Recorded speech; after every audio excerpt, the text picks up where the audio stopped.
ቡና ሰዎችን ከማንቃት አልፎ አውሮፓ ውስጥ የነበረውን ኢንላይትመንት አንቅቷል፣ አነቃቅቷል ተብሎ ይታሰባል። ከ16ኛው ክፍለ ዘመን በፊት አውሮፓ ውስጥ ቡና በሰፊው መጠቀም ከመጀመራቸው በፊት ሰዎች በጣም አልኮሊክ ነበሩ።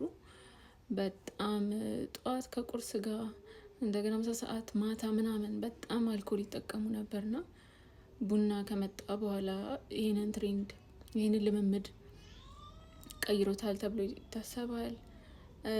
ሞር በስራቸውም ላይ ቡና ጠጮች ሁሌም ስራቸው ላይ የተሻሉ ናቸው ተብሎ ይታሰባል። ና የመጠጥ ጠጮች፣ አልኮል ተጠቃሚዎች እና የቡና ጠጮች የተለያዩ ካታጎሪዎች ኖሩና ቡና ጠጮች እንደ ጎበዝ ስራቸው ላይ በጣም ኤፌክቲቭ እንደሆኑ ሁሌ ንቁ እንደሆኑ ምናምን ኮንሲደር ይደረጋል። እንደገና ደግሞ አልኮል ኮንሱም የሚያደርጉ ሰዎች ደግሞ በጣም ስራቸው ላይ ሌዚ የሆኑ ሁልጊዜ ድክምክም ምናምን ያሉ ብዙም ኤፌክቲቭ ያልሆኑ ምናምን አይነት ሰዎች ተደርጎ ይታሰባል በሰዓቱ። እና ከዛ ቡና በጣም የተስፋፋ ሲመጣ ብዙ ኮፊ ሀውሶች ኖሩ ምናምን።